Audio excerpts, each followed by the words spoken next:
Olá, seja muito bem-vindo. Eu sou Alisson de Castro, especialista em humanidades digitais, e hoje nós vamos falar um pouquinho sobre os ecossistemas de inovação e a nova geopolítica.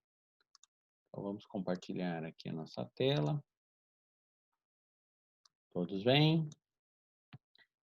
O que são os ecossistemas? Ecossistemas de inovação são locais, muitas vezes desenhados e construídos exatamente para fomentar o desenvolvimento e o crescimento das startups, né? Como sabem, startups são empresas, né? São criadas a partir de algumas ideias ou demandas de mercado e elas têm um processo um pouco diferente de crescimento. Elas precisam de investimento, normalmente são startups na área de tecnologia, né? E o que nós temos e o que nós vemos aí dentro desse universo de startups são vários lugares ao redor do mundo que estão fomentando essas startups, né? Então, o nosso objetivo hoje é dar uma visão geral sobre esse ecossistema mundial das inovações, né? E também chamar a atenção de todos vocês a pontos importantes sobre as tendências dessas inovações e desses grandes centros aí que são desenvolvidos com esse objetivo, né? Então, vamos começar aqui a nossa apresentação. Em primeiro momento, no que nós vamos falar? Sobre os investimentos, né? Então, qual é a ideia? A ideia é a gente demonstrar aqui como é que está essas tendências, né, de investimento. Então, o que nós podemos ver aqui, né, são os 6 maiores países, as 6 maiores economias, né, investindo em tecnologia. Mas notem que eles têm uma estratégia como país para investimento em tecnologia, né? Então, cada um desses países aqui, eles têm como se fosse um plano de inovação e estão colocando e desempenhando esses planos de inovação. E como é que isso é feito? Isso é feito através de investimento, né? Notem aqui nesse gráfico os 10 países em pesquisa e desenvolvimento. Note que os Estados Unidos aqui, ele vem sendo aí o maior investidor, isso até 2018, na área de startups, né? E nós temos aqui logo atrás a China, depois o Japão, Alemanha e outros países aí que vêm se destacando. Outra coisa interessante é notar como que está sendo feito esse investimento, em que áreas estão sendo feitos os investimentos.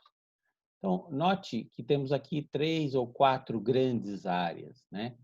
A área de manufatura, a área industrial, ela está sendo altamente impactada. A área de saúde também, bastante, né? Aos serviços de tecnologia e ciência da telecomunicação, né? A área industrial, né?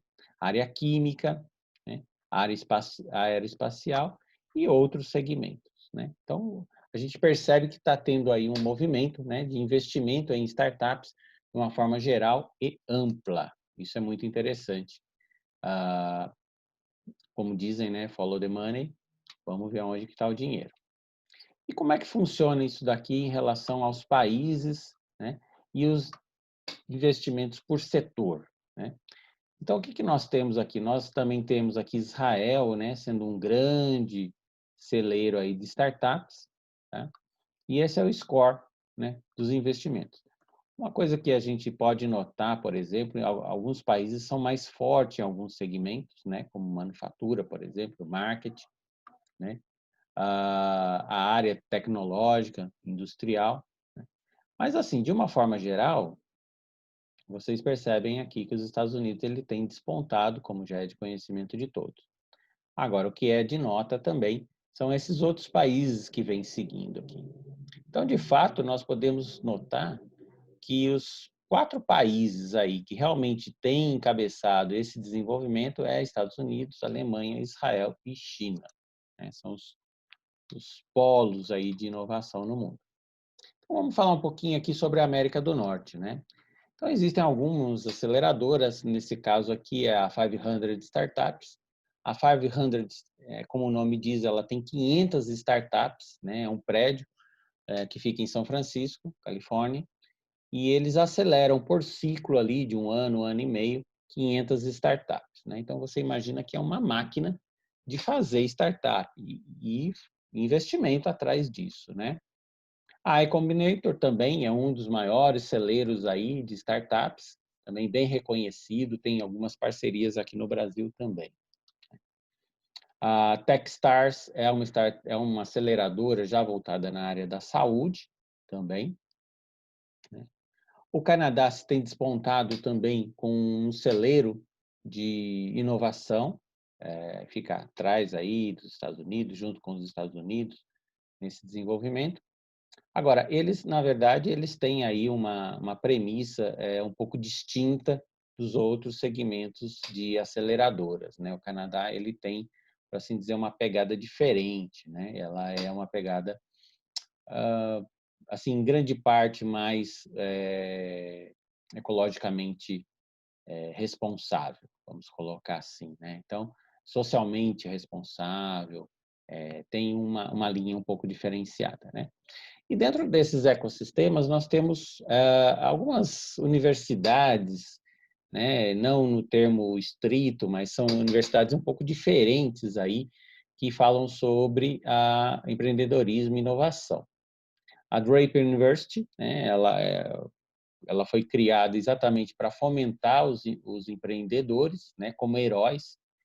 Então, o Draper, que é o CEO, ele não encontrou dentro das universidades ali espaço para que ele pudesse desenvolver uma nova metodologia de empreendedorismo, né, de uma universidade empreendedora. E aí ele criou a dele, né, e que isso está ali no Vale do Silício.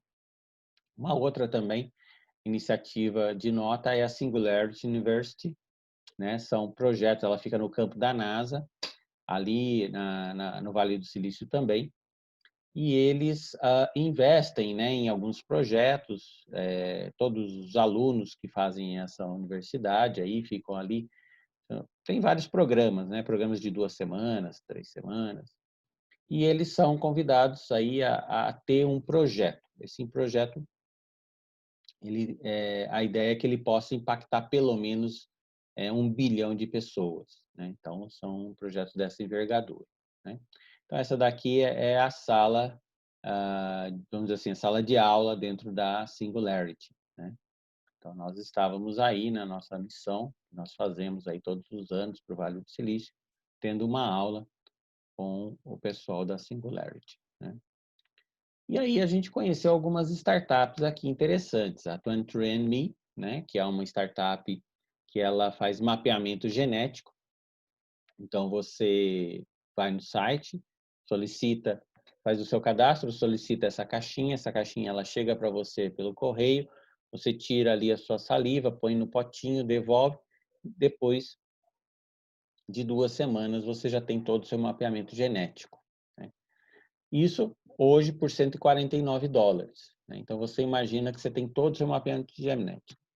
Então, nós conhecemos uma startup chamada 23andMe. Ela é uma startup especializada em mapeamento genético. Então, você preenche no site, né? Faz o cadastro, eles te mandam essa caixinha, você tira um bastonete, pega um pouco da sua saliva, e aí ele pode mandar pelo correio. Depois de 2 semanas, você tem isso de volta e junto, né, você vai ter aí de forma online todo o mapeamento genético seu. O que é interessante notar nesse caso é que o valor para fazer esse mapeamento genético é de US$ 149, né? Ou seja, valor muito, muito pequeno. E isso é bem interessante, porque a proposta da 23andMe é só mapear todo o genoma humano. E ainda é uma startup que vale acima de US$ 1 bilhão. Uma outra startup também bem interessante que nós conhecemos foi a OnSkin. Ela é uma startup que ela desenvolveu uma impressora 3D de pele humana. Então, eles pegam a tua célula, cultivam a tua célula, põem ali na impressora e ela imprime, né, um tecido ali com a sua célula. O que é interessante nisso, né? Veja, a reconstituição de pele, né? Isso é, assim, sem rejeição, quer dizer, é fantástico isso.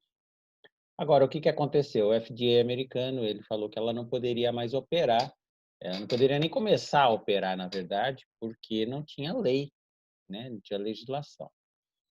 E aí o que que é que eles fizeram? Eles fizeram o que a gente chama de spin-off, né, deram uma virada e eles passaram a fornecer o serviço deles para empresas de cosméticos, né. Então hoje, por exemplo, você vê que a Natura, ela faz uma divulgação, né, ela faz uma propaganda que ela não testa mais em animais.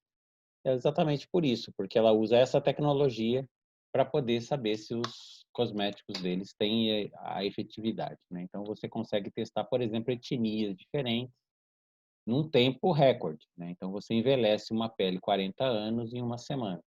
Então você consegue realmente testar isso de uma forma fantástica. Então, alguns casos aí da América do Norte. Na América do Sul nós temos o Chile, né, com um grande epicentro aí de startups. Podemos dizer que na América Latina, aí, tirando o Brasil, o Chile tem se despontado aí como um celeiro bem forte. Muitas startups às vezes saem até do Brasil para ir acelerar no Chile. Aqui no Brasil nós temos algumas iniciativas interessantes, temos o Cubo, que ele é patrocinado pelo Itaú, né, em São Paulo, a Oxigênio, que ele é patrocinado aí pela Porto Seguro, e tem uma parceria com a Plug and Play, que é uma aceleradora lá do Vale do Silício. Então, a Oxigênio faz alguns programas e aquelas startups, né, que ranquearam melhor, que performaram melhor, elas vão fazer ali uma imersão no Vale do Silício na Plug and Play.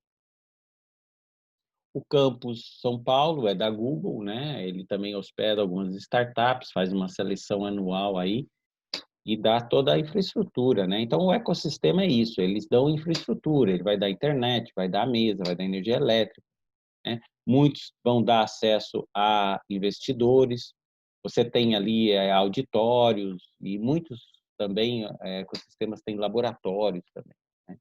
Então, isso que faz de um ecossistema aí ser um pouco diferenciado de uma empresa normal, né? O Habitat é patrocinado aí pelo Bradesco, né? Ele é focado mais na área de fintechs, né? Então fica aqui na Angélica, fantástico o prédio, a infraestrutura maravilhosa, né? E eles também fazem aí aceleração de empresas ligadas aí à área financeira, né? Que faz parte do foco do banco. O Cietec, ela é uma aceleradora já governamental que fica dentro da USP, também tem o objetivo de fomentar as startups, ele tem ali um espaço onde você pode se candidatar e acelerar a sua startup, né. Normalmente eles aceleram startups ligadas aí à pesquisa e desenvolvimento, eles estão dentro do IPEM, da área de energia nuclear, mas eles também apoiam aí outras iniciativas. Fora São Paulo, esse eixo aqui São Paulo, né, temos aqui o Porto Digital, que também é bem conhecido, em Recife, é um complexo de prédios destinados à aceleração e inovação de startups. Então, esse também é um investimento aí, governamental. E na Europa? Na Europa a gente tem agora várias iniciativas também, né. Lembrando que a Europa ela inicia esse processo de inovação tardiamente, né, é muito similar ao Brasil. Então eles não começaram na mesma época aí dos Estados Unidos, com o Vale do Silício, né, mas eles estão correndo atrás aí, por assim dizer, do prejuízo, né. Aqui é uma foto de Madrid, né, e Madrid, Barcelona, né, a Espanha de uma forma geral, ela tem se destacado como sendo um país que investe muito em smart cities, né, cidades inteligentes. Então eles têm grandes hubs de inovação e aceleração nesse aspecto, também energias renováveis, sustentabilidade, né. Esse foi um evento que nós participamos, que chama o Living Labs Days, né, que, na verdade, é um evento um pouco diferente, né, eles são eventos de laboratórios, né. Então você tem projetos da União Europeia que são levados para dentro desse evento e o pessoal colabora na resolução de problemas. Então é bem interessante essa iniciativa. Na França, né, nós temos aqui vários espaços, mas a Station F é um espaço reconstruído, era uma estação de trem, ele foi reconstruído para hospedar as startups, né.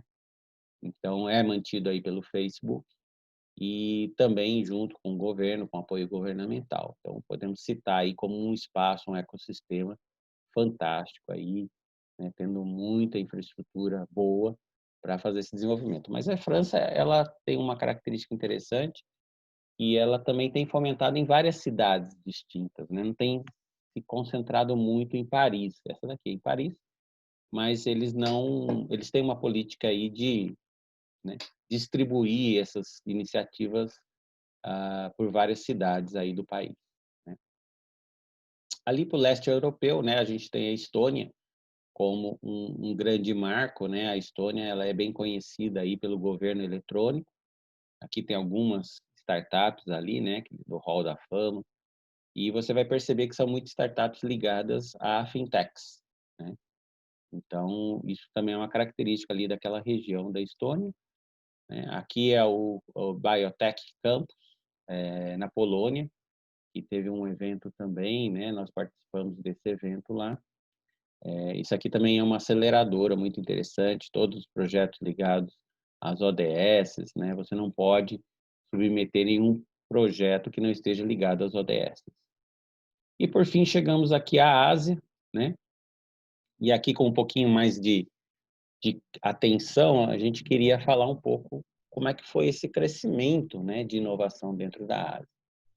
Então a Ásia, ela, principalmente a China, ela começa aí, ela sai de uma situação caótica, né, uma situação de fome, né, pobreza extrema, né, em função de um programa governamental, né, chamado Revolução Cultural, né, de 66 a 76, e onde Mao, né, que era o governante, ele, assim, ele promoveu a Revolução Cultural. E entenda-se por Revolução Cultural, né, assim, uma implantação aí de uma cultura ideológica, uma manipulação ideológica, e quem não acreditava, né, não concordava, eles eram colocados aí em campos de trabalho forçado, né. Mas aí chega um momento, né, que Mao ele escreve aí um livro e ele faz com que todo mundo compre aquele livro, adquira e leia como se fosse uma bíblia. Mas isso não dá muito certo, né. E na sequência aí, Deng Xiaoping, ele assume e ele diz o seguinte, ele fala: "Olha", é uma frase muito famosa dele que diz assim: "Não importa a cor do gato, importante que o gato mate o rato", e no caso o rato é a fome. E ele passa a fazer uma abertura, né, de mercado dentro da China. Então você vê, você sai ali de uma população extremamente rural, né, pobre, né, acabada, e aí você começa a implantar uma política de governo de aceleração tecnológica, né. E uma das coisas que eles fazem, assim, que é de nota, eles pegam as crianças, colocam num galpão, né, isso há 30 anos atrás, eles colocam num galpão e começam a ensinar inglês para essas crianças. Olha que interessante. E aí essas crianças depois elas passam a ir estudar fora da China. Então elas passam aí, por exemplo, MIT, Harvard, Stanford, Berkeley, e para exatamente ter esse conhecimento de inovação. E não só os Estados Unidos, para o mundo inteiro, né, os chineses começam a estudar Europa, África, América Latina, e depois eles começam a voltar para a China e implantar essas inovações, essas novas ideias, né.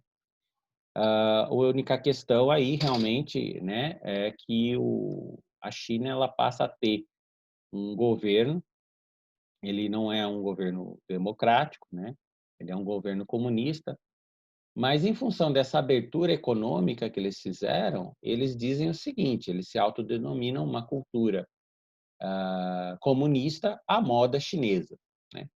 E, assim, a rigor, se a gente for ver, eles são mais capitalistas do que os maiores capitalistas que já existiram, né. E aqui a gente pode ver nesse gráfico aqui, né, como é que foi a ascensão, né, da renda, né, do PIB deles, né. Então você percebe aqui, né, na década de 80, né, uma pobreza imensa, E aí eles começam uma guinada, né? E essa guinada ela vai ser caracterizada pelo uso da tecnologia, né? Da industrialização e tecnologia. Tá?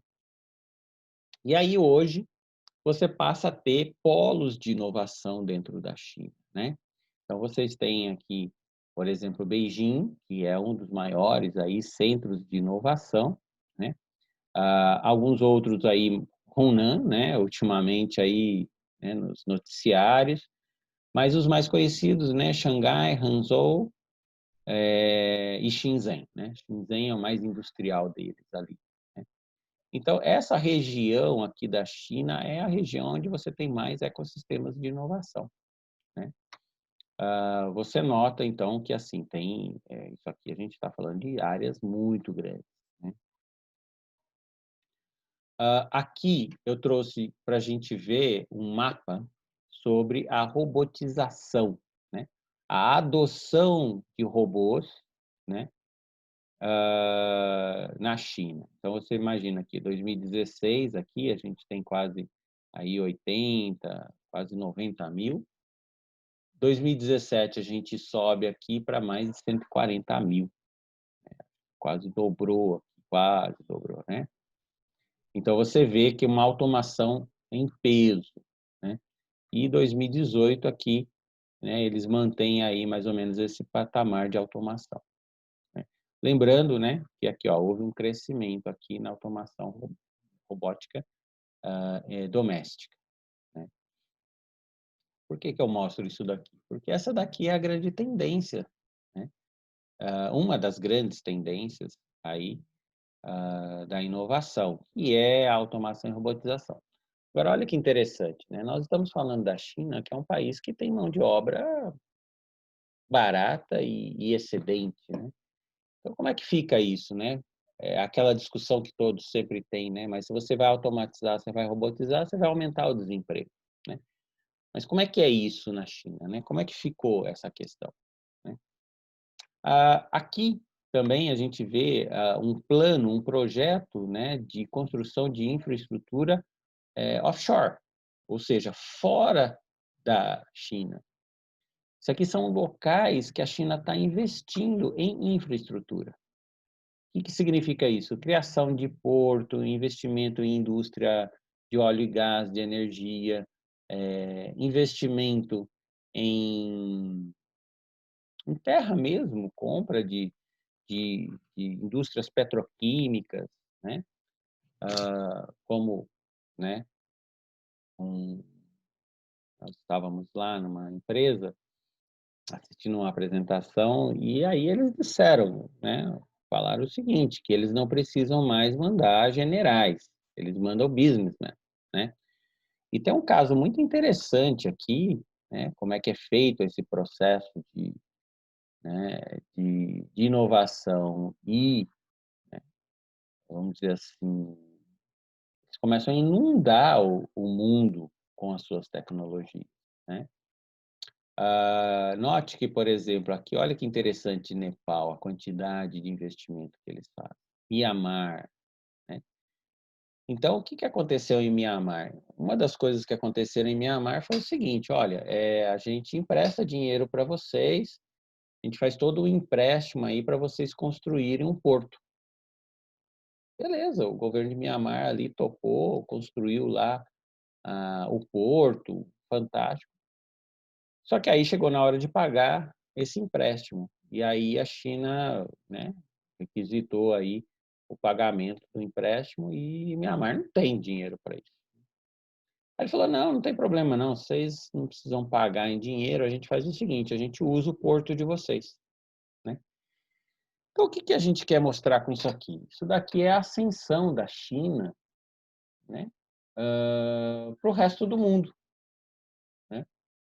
E com certeza agora, nesse novo cenário que nós estamos, isso deve ter acelerado, porque com a queda das bolsas, né, desvalorização do real, isso facilitou muito a compra de empresas, né? E dentro desse cenário, a gente pode citar aqui no Brasil a Down Sementes, né? A Down Sementes, ela é uma empresa que produz sementes em Ribeirão Preto, e ela foi comprada por uma empresa chinesa aí por US$ 1 bilhão, né. E a gente tem visto esse movimento, né, da China comprando aí várias empresas de alta tecnologia. E a China hoje ela é muito caracterizada aí, né, pelo Alipay, pelo grupo Alibaba, que também são aí, né, grandes empresas. Eles investem muito no mercado de fintechs, né, um dos maiores mercados de fintech. Hoje, praticamente não se usa mais papel moeda na China, né, tudo é pago com o celular. Então, a gente passou aqui, a gente fez um overview, né, um panorama sobre esses ecossistemas e o que que a gente pode tirar de tudo isso. Depois a gente vai abrir aqui, né, vocês podem colocar aí a pergunta de vocês no chat, que a gente vai responder, né. A gente e aí trazendo um pouco aqui para esse contexto nosso hoje, nós percebemos aí a força que a China tem, né. Então por isso até eu coloquei aqui no centro desse mapa, né. Então, por que que a Ásia está aqui, né? Então, você perceba que a geopolítica ela mudou, né? Então, o centro do mundo hoje para falar de inovação chama-se China, né? Ásia, né? Então, a América do Norte ali, Vale do Silício, eles estão perdendo a força deles, né? Muitas empresas estão saindo ali do Vale do Silício porque ficou muito caro, né? Extremamente caro ali aquela região da Califórnia. Estão indo para outras regiões no próprio Estados Unidos. Muitas empresas migraram para a Ásia, tá? Mais que 50% do capital de venture capital, ele, né, são os investidores em startups, eles migraram para a Ásia, para a China. Então, assim, o grande epicentro hoje para falar de ecossistema de inovação é a Ásia, né? Outra coisa importante que eu queria só ressaltar, né, ainda dentro desse contexto aqui, das, né, do próprio ecossistema mesmo, é exatamente um ponto aqui. A inovação, ela tem que ser patrocinada pelo governo. A inovação, ela tem que ser patrocinada pelo governo. Porque o governo, ele é o único ente que tem envergadura para fazer esse tipo de investimento. E ele tem envergadura para correr risco. O que eu quero dizer com isso? Tem empresas privadas, elas não vão correr risco. E apostar em inovação é correr risco. Então, aí a gente tem um problema. Então, por que que nosso país, por exemplo, hoje, ele tem esse atraso tecnológico, né, de inovação? Ele tem esse atraso exatamente por causa disso, porque esperou-se muito das empresas que investissem em inovação. Mas nenhuma empresa vai investir em inovação assim. A empresa ela investe quando ela tem certeza, né? Então, o que que eu quero dizer? E também já venho dizendo isso já há alguns anos, é fundamental que o governo coloque muito dinheiro, tem que colocar investimento, né, nesses ecossistemas de inovação, como é o caso, né, do Polo Digital, como é o caso, do CIETEC, né. Então, assim, a gente tem alguns espaços aqui no Brasil que são privados, como eu mostrei, do Inovabra, do Cubo, mas, por outro lado, nós temos poucos espaços que são governamentais. E aí você percebeu, nesse tour que nós fizemos aqui rapidamente, você percebeu que eu falei ali de vários espaços que estão sendo patrocinados pelo governo. A Europa é muito isso, tá? Então, quer dizer, essa é a reflexão. Então, você vai perceber que, por exemplo, você tem muito investimento dos Estados Unidos, né, em infraestrutura. Você tem muito investimento dos outros países. Então, você vai perceber, por exemplo, que tem muito investimento dos Estados Unidos, tem muito investimento do governo da Inglaterra, né? Você tem investimento do... Então, assim, eles injetam muito dinheiro em inovação. Então, eu acredito que deu para ter aqui um overview, né, sobre esse cenário. Queria deixar aqui os meus contatos para quem quiser participar dos grupos que a gente tem sobre inovação. A gente promove também missões, né, a esses ecossistemas de inovação, ao Vale do Silício, né, entre outros lugares também. A gente, o ano que vem, né, provavelmente aí a gente tem a abertura aí do mercado, então a gente está planejando fazer, retomar as missões aí para o Silicon Valley, para Austin, por exemplo, Flórida, que também estão se tornando, Seattle, estão se tornando aí lugares que fomentam muito a inovação. Então, queria agradecer muito a atenção de vocês, pelo tempo, e aí a gente pode abrir agora para perguntas, responder as perguntas no chat aí, quem tiver alguma dúvida. Então, quero agradecer a atenção e saudações de saúde e paz a todos aí. Até a próxima.